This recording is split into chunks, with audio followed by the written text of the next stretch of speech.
sometimes people do things that feel hurtful. Sometimes they do things that are harmful to us, and sometimes we do things to harm other people too.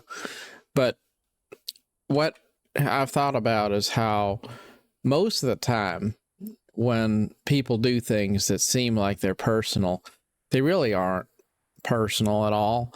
People are just trying to protect themselves. They're trying to keep themselves safe. They're trying to make sure other people don't hurt them. And that's usually why we do the things that we do as well. And when you look at life that way, then you're more likely to start to understand that you should forgive people, and it's not really a spiritual thing, like you're forgiving them just because the golden rule says you should. It's more that you just naturally forgive them. It's kind of like if you worked with wild animals and you reached into a enclosure with a baby alligator and it snapped at you, you wouldn't really need to forgive it, because you'd already go in with this understanding that it's a baby alligator, so that's what they do. They're going to snap at you.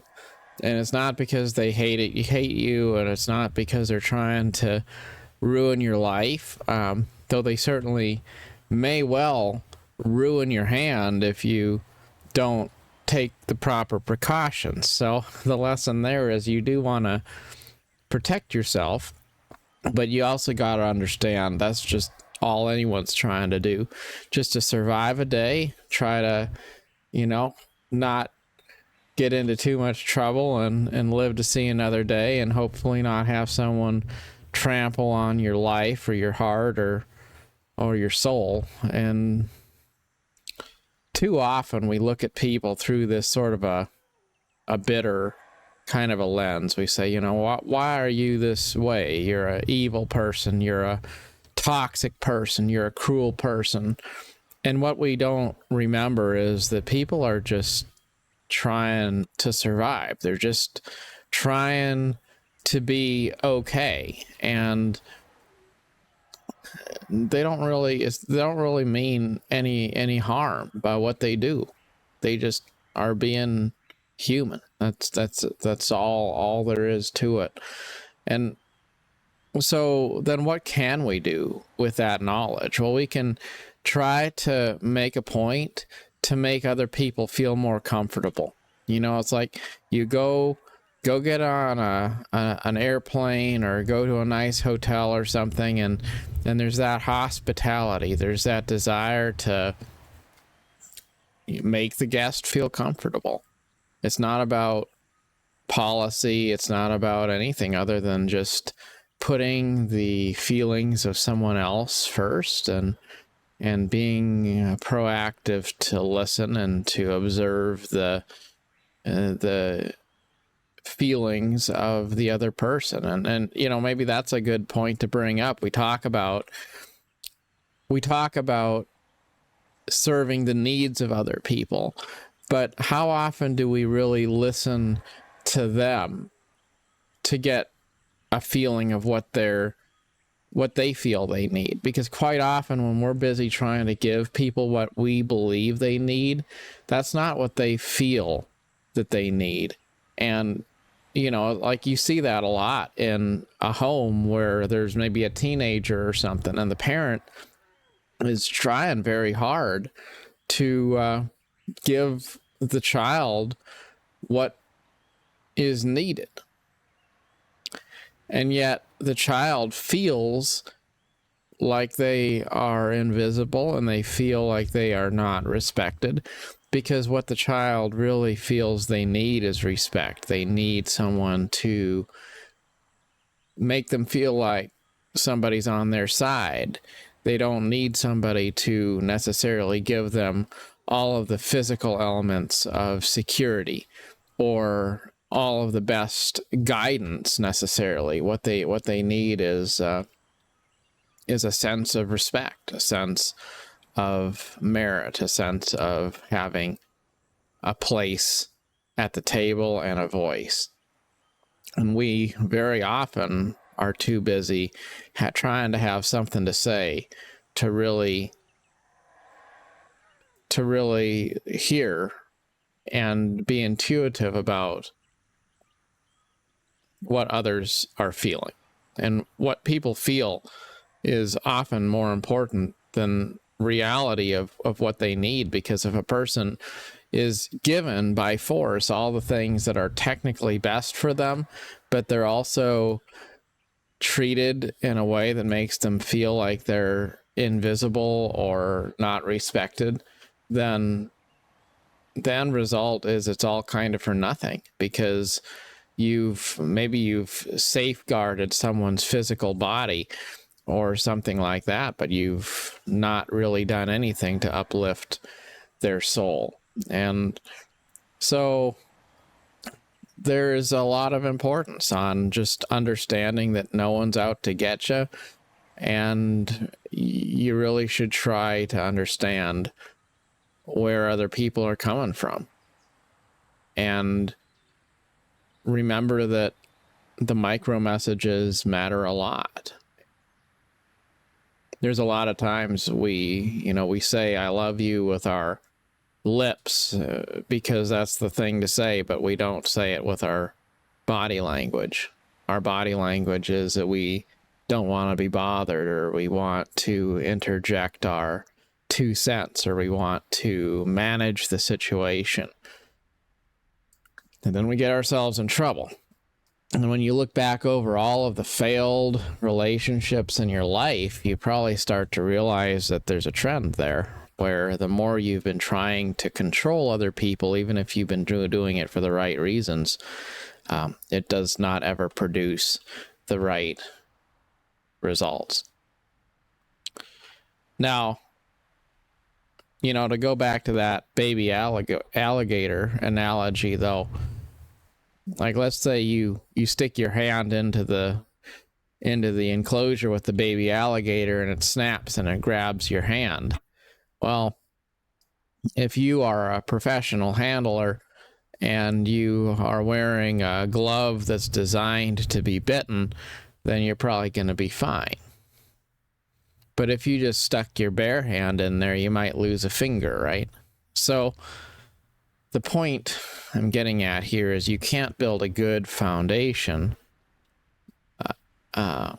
if you're building on uncertain ground. You can't create a finished product that endures if your foundation is not solid. And sometimes we get into bad relationships and we build our lives on lies of different sorts. Bad deals that we've gotten ourselves into, things that we've done that are kind of, if we're honest, selling our soul to the devil in exchange for a little bit of temporary security. It's like, I don't know if you've ever played a game where you're questing and you hit a dead end because you had to do something back several chapters ago, and you didn't do that thing you had to do several chapters ago, and then you progressed, but you got to a point where you can't go any further because you need to go back and do the thing that you missed early on so that you can actually have the tools that you need to progress and actually finish the story. And maybe that means you have to revert to an old save or something and say, man, like I wasted a bunch of time. I wasted a bunch of time because I didn't understand what I needed to do when I actually could have done it easily, no problems at all.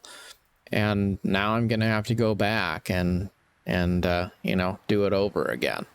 Do a lot of the same stuff I already did. I'm going to have to do it twice because I didn't do everything I needed to do in the right order. So that's kind of how life is. You've got to put that glove on your hand before you start handling wild animals that might bite you. You've got to be financially secure. You've got to have honest relationships so no one has dirt on you. You've got to make sure that you aren't agreeing to do anything that's going to help you get ahead today but hold you back and prevent your growth long term. And when you start being a good steward of your life in that way, then you're in a better position to be a good steward of the lives of other people, to be more patient, to be more interested in getting to know the needs of others and the feelings of others, and kind of having sensitivity to what's truly best in your relationships with other people. But the last thing I wanted to talk about was responsibility. And I've thought about this from time to time, but I was thinking about it again today. Just, you think about what makes a person super qualified, or what makes them maybe a good employee, or a person you would look at and say that they're very reliable. And, well, it's actually not so much that a person always makes the right decision all the time. It's not necessarily that they're the smartest or the brightest, or that they always have the right thing to say, or any of that. What really tends to stand out, especially in the business world, is the ability and the willingness to respond. It's really just that. Responsibility is the ability to respond. Like, that's what the word means. So what is it? It's that, you get an email, you get mail, you get a phone call. You're the person who picks up the phone. You're the person who replies in 5 minutes instead of 5 days. You're the person who actually follows through and circles back to check on a thing that maybe otherwise you could have forgotten about. Those are the kinds of things which matter a lot. And it's not so much that you are doing anything incredible. It's just that you're consistent and you are available and you always are responding to things in a proactive way. Just think about how easy it is to maybe not check your mailbox because you don't want to see bills in there or something. I don't know. You procrastinate. And, then it builds up, and there's maybe something in there that you should have done something about, and you didn't do it, and then it becomes more work, more of a problem. And it wouldn't have been an issue if you would have dealt with it right away, but you didn't deal with it right away. And so therefore you're in that situation where now you've kind of got to dig out of a hole and catch up. So being responsible, as in being proactive about things, to say, I'm going to do something about this right now, versus being passive and kind of apathetic and then not doing anything and not dealing with stuff right away. That harms you. So the points we're making here is, be responsible in the sense of being proactive, build a good foundation in the sense of having your integrity in place first and above all, whether that's financial integrity or just honesty in your dealings with other people, or maybe just extricating yourself from things which promise to be yielding good results in your life. But if you really do the math and you look at it, all they're really doing is just distracting you and preventing you from doing things that would actually deliver meaningful results. And then after that, it's all about trying to be empathetic and trying to look at everyone through the lens of understanding and forgiveness, because whether it's looking at our own life, because like I look at my life and I can see plenty of examples of things which, you know, I should have probably done differently. And that's all part of the growing experience. It's part of, you know, a natural progression of life. So it's not to say that I would look at these things as something worthy of regret, but I do look at those things and say, well, you know, if I was in that situation again, I would do it differently a second time around. If I was in that situation or a similar situation again. And I oftentimes do think, though, that like out of all the different stuff that I look back on in life, I think about all the times when I could have been more attentive to the feelings of other people, and I could have been less worried about protecting myself from a perceived position of harm by you know, lashing out at people or giving people the cold shoulder or doing any number of other things that kind of push people away in an effort to protect self. The more time goes on, the more you realize, you know, like you don't really matter that much. I mean, our lives aren't that important. So if you have to take a few slings and arrows for somebody else just because that's kind of in their nature to lash out a little bit because they don't feel comfortable in the moment, well, then try to make them more comfortable and be patient. You know, when you're a high wealth person, or you're even just not a poor person, you're much more likely not to get angry about money, right? Like, you know, I'm not rich, but I'll tell you, I'm not going to go to the store and cause a scene at the service desk because I want to fight over a $20 item that I felt like I was overcharged for or something. Like, you know, I'm going to pick my battles, right? But then the more people feel desperate, the more they're likely to make a big deal out of relatively small things. So I think the lesson here is spiritually, mentally, socially, you want to get to a point where you have enough of a positive reservoir that you don't feel like you have to go on the offensive every time some little thing happens, you know? Like if somebody says something that you think is rude or they look at you funny, like you don't have to make a big deal out of it. You could probably understand where they're coming from and respect them, even if they don't seem to be very respectful, and then move on with your day. You don't have to make everything a battle that you fight.